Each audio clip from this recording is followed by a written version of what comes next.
Good morning students. हमने अब chapter 11 करना है। This is the last chapter of our syllabus. तो अब 10 चैप्टर कर लिया और 11 कर लेंगे, तो 10 और 11 मिलके हमारी यूनिट 4 बन रही है। तो ये यूनिट 4 का चैप्टर नंबर 11। नल लाइंस क्या होती है? चैप्टर का नाम है null lines and null plane. सबसे पहले नल लाइन होती क्या है? Null line of a given system of forces are those lines about which the movement of system vanishes. Null lines वो होती हैं जैसे हमारा गिवन सिस्टम ऑफ फोर्सेज है, उसमें हमने अगर पहले जो अभी चैप्टर किया 9, 10, उसमें क्या किया था? गिवन सिस्टम ऑफ फोर्सेज को एक सिंगल फोर्स और एक कपल जी में रिड्यूस किया था। अगर उसमें कोई ऐसे गिवन सिस्टम ऑफ फोर्सेस को रिड्यूस करके कोई ऐसी लाइंस आ जाएं अबाउट विच मूवमेंट क्या आ जाए, उसका सिस्टम का ज़ीरो आ जाए, यानी वहाँ पे मूवमेंट क्या बने? ज़ीरो बने, तो उसको बोलते हैं नल line.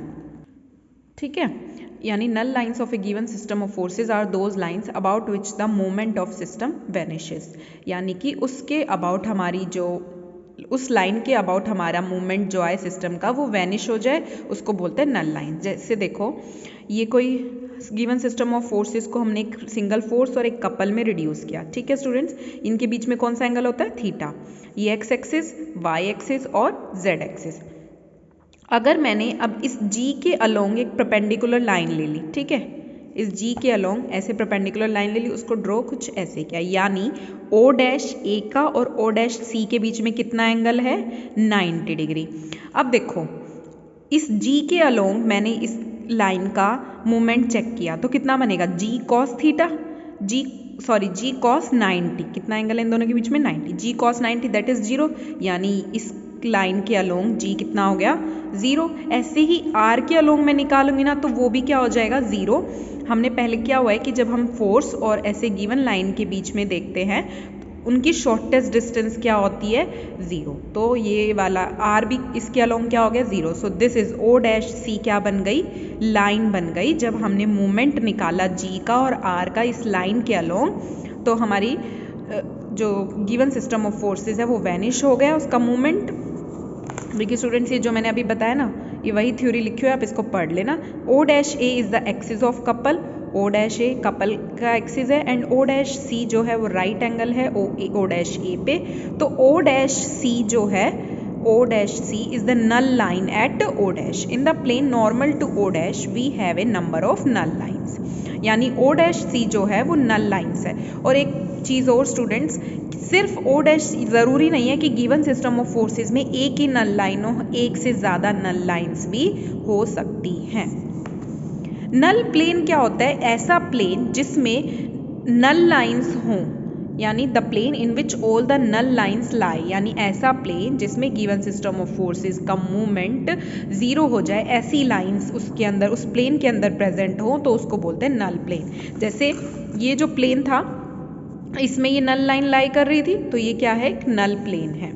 The plane in which all the null lines lie is called the null plane of the point O dash, यानी null plane of the point O dash।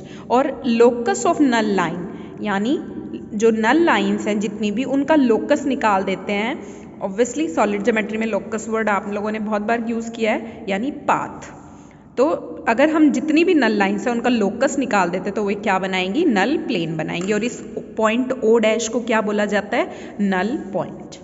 ठीक है स्टूडेंट्स, देखिए फर्स्ट थ्योरम करते हैं। To find the equation of null plane of a given point A B C refer to any axis O X O Y O Z. इसमें हम क्या करेंगे? हमें नल पॉइंट तो गिवन है, दैट इज ये कोई पॉइंट ओ डैश तो हमें ए बी सी गिवन है, और इक्वेशन क्या निकालनी है? नल प्लेन की निकालनी है। नल पॉइंट गिवन है, नल प्लेन की इक्वेशन निकालनी है, जो कि refer to any axis O X O Y O Z. Let the system reduce to dyname. जब हम गिवन सिस्टम ऑफ फोर्सेस को एक सिंगल फोर्स और एक कपल में रिड्यूस करते हैं, तो जो आर के कंपोनेंट होंगे वो एक्स वाई जेड, और जो जी के कंपोनेंट होंगे वो होंगे एल एम एन। इनको क्या बोला जाता है? Die name. इस वर्ड से इसको डिनोट करते हैं, डाई नेम।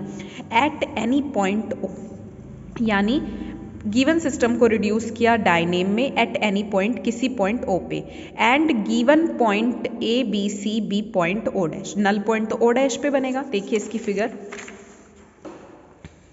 ये एक्स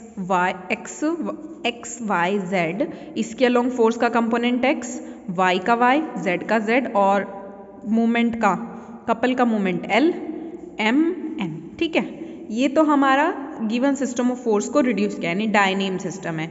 अब इसको ही हमने जो नल पॉइंट गिवन है उसको रेफर्ड करेगा, मतलब ये शिफ्टिंग किया इसने, ये ओ डैश है, नल पॉइंट है x dash Y dash Z dash.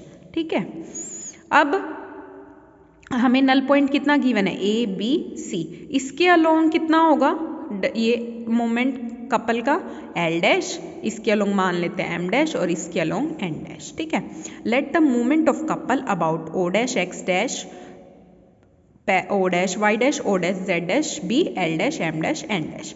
और L dash M dash N dash की वैल्यू मैंने आपको 9 चैप्टर में बताई थी, वहाँ से आई हूँ, एक बार 9 चैप्टर ओपन करके आप देख लेना स्टूडेंट्स। ये थी वहाँ पे एल डैश की value L minus Y Z minus Z Y. Y Z small Y Z की वैल्यू क्या आ जाएगी, पॉइंट क्या है यहाँ पे b और c, y की वैल्यू b और z की वैल्यू c, तो l minus B Z plus C Y. ऐसे ही m डैश n डैश की वैल्यूज आ जाएगी। Direction ratio of the axis of the resultant couple at O dash are L dash M dash N dash but the null plane is normal to the direction of resultant couple। ठीक है students, देखिए ये हमारा कोई नल plane है, नल plane पे हमने कोई पॉइंट लिया ए बी सी, वही नल पॉइंट है ये, यहाँ से हमने नल लाइन बनाई, ये मान लेते कोई पॉइंट एक्स वाई जेड, इसके डायरेक्शन को साइंस क्या बनेंगे, direction ratio X minus A Y minus B Z minus C. आप लोगों ने सॉलिड ज्योमेट्री में तो बहुत अच्छे से किया है, नल लाइंस का डायरेक्शन रेशियोज, मतलब किसी भी लाइन के डायरेक्शन रेशियो कैसे निकालते हैं, तो यहाँ पे हमें इस नल लाइन के डायरेक्शन रेशियोज क्या बनेंगे, X minus A Y minus B Z minus C. और L dash M dash N dash यानी जो नल प्लेन है इस नल लाइन के ऊपर परपेंडिकुलर है, वो हमें 3D में शो नहीं हो रहा है स्टूडेंट्स, जो नल लाइन है ये इस नल प्लेन के क्या है, परपेंडिकुलर है, और नल प्लेन के डायरेक्शन क्या ले लेते हैं ratios, L dash M dash N dash. ठीक है, अब L dash M dash N dash अगर हम ले लेते हैं तो इस वाली नल लाइन के भी पता है, नल प्लेन के भी पता है, तो कंडीशन क्या होती है, एक्स दोनों को मल्टीप्लाई करते हैं वो होती है ना A one A two plus B one B two plus C one C two is equal to 0। जब दोनों आपस में परपेंडिकुलर होते हैं तो ये कंडीशन होती है, आप लोगों ने 12th क्लास में पढ़ी हुई है।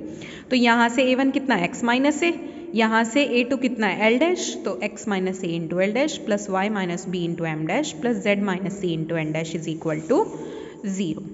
ठीक है, अब L dash M dash N dash की वैल्यू हमने ऊपर निकाली है, वो पुट कर दो। पुट करने के बाद x को कॉमन निकाला, देखो x को इस पूरी ब्रैकेट के साथ मल्टीप्लाई प्लस y को प्लस z को, और ये कांस्टेंट टर्म वाली जो है इनको मल्टीप्लाई करना, कुछ टर्म कैंसिल हो जाएंगी, बाकी बचेगा सिर्फ A L plus B M plus C N, negative का बचेगा और उसको इधर इक्वल टू के इधर लेके जाएंगे तो पॉजिटिव हो जाएगा। This is the locus of x Y z. X Y z हमने वो जो अभी नल लाइन पे मैंने आपको पॉइंट दिखाया था ये लिया, क्यों लिया था, जब हम किसी चीज़ का लोकस निकालते तो कोई जनरल पॉइंट लेते हैं। This is the locus of x Y z which is any point in the null plane of A B C. ठीक है, तो ये हमारी नल प्लेन की इक्वेशन आ गई है जब हमें नल पॉइंट गिवन है। नल पॉइंट क्या था, A B C. Equation 1 is the equation of null plane through the point A B C. ठीक है, ये तो हमारा आर्टिकल के बेस पे था, लेकिन अगर हमें अब क्वेश्चन करने होंगे तो डिटर्मिनेंट फॉर्म में, अगर नल पॉइंट गिवन है ना, नल पॉइंट, तो कैसे निकालो equation of null plane, X Y Z general point, A B C जो नल पॉइंट गिवन होगा, एक्स वाई जेड यानी फोर्स के कंपोनेंट। ठीक है, फोर्स के कंपोनेंट, नल पॉइंट और एक्स वाई जेड, इनको सॉल्व करना, तो L into X minus A plus M into Y minus B plus N into Z minus C, इसके इक्वल रख के यहाँ से इक्वेशन ऑफ नल प्लेन आ जाएगी। इस डिटर्मिनेंट को सॉल्व करो, equal to this equation of null plane आपके पास आ जाएगी। आपको ये लर्न करने की ज़रूरत नहीं पड़ेगी। ठीक है स्टूडेंट्स, क्वेश्चन में डिटर्मिनेंट फॉर्म से करने हैं। नेक्स्ट थ्योरम है, to find the null point of the plane l x plus M y plus N z is equal to 1 for the system of forces this. अब की बार मतलब first article था जब हमें नल पॉइंट गिवन था, नल plane निकालना था। अब की इस आर्टिकल में क्या है, नल पॉइंट निकालना है, प्लेन गिवन है। अब किसी नल पॉइंट का प्लेन नल प्लेन ही तो होगा, एक तरीके से इसको क्या बोलेंगे, नल प्लेन। और सिस्टम ऑफ फोर्सेस है ये वही कि किसी भी सिस्टम ऑफ फोर्सेस को एक सिंगल फोर्स और एक कपल में, तो फोर्स के कंपोनेंट एक्स वाई जेड और कपल के component l M n. Equation of plane क्या दी हुई है, l x plus M y. इसको करने का स्टूडेंट्स प्रोसीजर बिल्कुल ऐसा है जैसा आप लोगों ने फर्स्ट ईयर में सॉलिड ज्योमेट्री में किया था, वहाँ जैसे करते थे सिमिलर प्रोसेस वैसा ही है, कोई नया काम नहीं कर रहे हैं इस आर्टिकल में हम।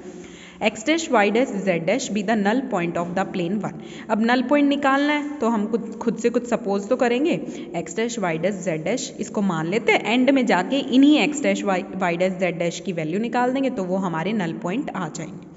अभी नल पॉइंट आया है तो ऑब्वियसली प्लेन को तो सेटिस्फाई करेगा, क्योंकि नल पॉइंट अगर प्लेन पे है तो फिर उसको सेटिस्फाई करेगा ना। L x dash plus M Y dash plus N Z dash is equal to 1।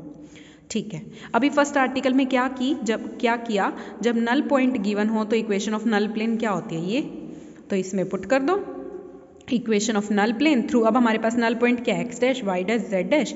इस अकॉर्डिंग ये जो इक्वेशन नंबर 1 है इस अकॉर्डिंग यहाँ पे ए बी सी को रिप्लेस कर देना x dash Y dash Z dash से, तो इक्वेशन ऑफ नल प्लेन ये हो जाएगी। अब इक्वेशन 1 एंड 3 ये भी एक प्लेन की इक्वेशन है, ये भी नल प्लेन की इक्वेशन है, दोनों क्या है, सेम है। तो L माइनस दोनों को कंपेयर कर लो, L minus y dash z plus z dash y upon में L is equal to this l x dash plus M Y dash plus N Z dash upon में 1। Clear students? अब देखो first second member को compare किया तो ये आ गया। इसको सॉल्व करना, इसको स्टूडेंट्स इस तरीके से सॉल्व करना कि हमारी ये टर्म कंबाइन हो जाए, m Y dash plus L x dash. क्यों? क्योंकि हम इसमें इक्वेशन 2 का यूज़ कर सकें ताकि, ठीक है। ये इक्वेशन नंबर 4 आ जाएगी। फर्स्ट सेकंड मेंबर को सॉल्व किया, क्रॉस मल्टीप्लाई वगैरह करके थोड़ा सा कैलकुलेट करके ये किया। उसके बाद फर्स्ट एंड थर्ड मेंबर को यहाँ से इसको फर्स्ट को और थर्ड मेंबर को किया। इसको सॉल्व करना इस तरीके से करना कि इनमें से ये जो इक्वेशन नंबर 2 है ना, कोई दो टर्म बन जाए, L x dash plus M Y dash या M Y dash plus N Z dash या N Z dash plus L x dash. तो हमने यहाँ पे इस तरीके से सॉल्व किया, तो इसकी equation number 5। Similarly second and third को फर्स्ट एंड सेकेंड को किया, फर्स्ट एंड थर्ड को किया, अब सेकेंड एंड थर्ड को कर लेते हैं क्योंकि हमारे पास 3 ही चॉइस होती हैं इसे करने की। यहाँ से भी इसको सॉल्व किया।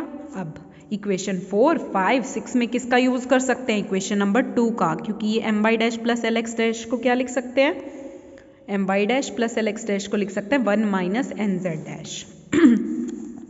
तो ये वैल्यूज़ यहाँ पुट कर दी। 4, 5, 6 की 3 इक्वेशंस में इक्वेशन 2 का यूज़ करके ये वाली वैल्यूज़ बन गई हैं। ठीक है, अब रीअरेंज करके z डैश को एक इधर यहाँ हर में से इसमें यहाँ भी z डैश, यहाँ भी z डैश, यहाँ भी z डैश कॉमन निकाला, इक्वल टू ये इधर रखा। ऐसे यहाँ पे y dash x dash common निकाल लिया। हमें निकालना क्या था main, x dash y dash z dash निकल जाएंगी वैसे डायरेक्ट अगर देखें तो। x डैश की वैल्यू निकालने के लिए इसको इससे डिवाइड कर दो, y डैश की निकालने के लिए इसको इससे डिवाइड कर दो, z डैश की वैल्यू इससे डिवाइड कर दो। ठीक है, लेकिन इसको थोड़ा सा और मैनिपुलेट भी कर सकते हैं। x डैश देखो, अगर मैं 1 ओवर, देखिए स्टूडेंट्स यहाँ से जैसे x डैश की वैल्यू है, x डैश अपॉन में इसको इधर ले गए, इक्वल टू 1 अपॉन में ये वाली चीज़ इधर ले गए। ठीक है, सिमिलरली y डैश में इसको इसके डिनोमिनेटर में, ये इधर डिनोमिनेटर में, ये वाली राइट हैंड साइड जो आएगी वो सबकी सेम आएगी, दैट इज दिस। और x डैश अपॉन में x, ये वाली y dash upon z dash upon. ठीक है, अब x डैश अपॉन में इसको हम डिटर्मिनेंट फॉर्म में भी लिख सकते हैं, x minus this mn minus, इसको सॉल्व करेंगे तो यही वैल्यू आएगी। तो y dash upon this, z dash upon this gives the point x dash, और इस लास्ट वाले को कंपेयर करेंगे, यानी इस टर्म को उधर इसके साथ मल्टीप्लाई में ले जाएंगे तो x डैश की वैल्यू आ जाएगी, ऐसे y डैश की, z डैश की। हमें यही तो चाहिए थे, हमें नल पॉइंट निकालना था गिवन प्लेन का। आप यहाँ से डायरेक्ट भी लिख सकते थे x डैश की वैल्यू इसको इसके डिवाइड में ले जाओ, इतना करने की ज़रूरत भी नहीं थी। ठीक है, अब हमने इस एक्सरसाइज में 2 आर्टिकल किए हैं। एक तो जब नल पॉइंट गिवन हो तो नल प्लेन निकालना, और नल प्लेन गिवन हो तो नल पॉइंट निकालना। बाकी के आर्टिकल स्टूडेंट्स नेक्स्ट लेक्चर में डिस्कस करते हैं।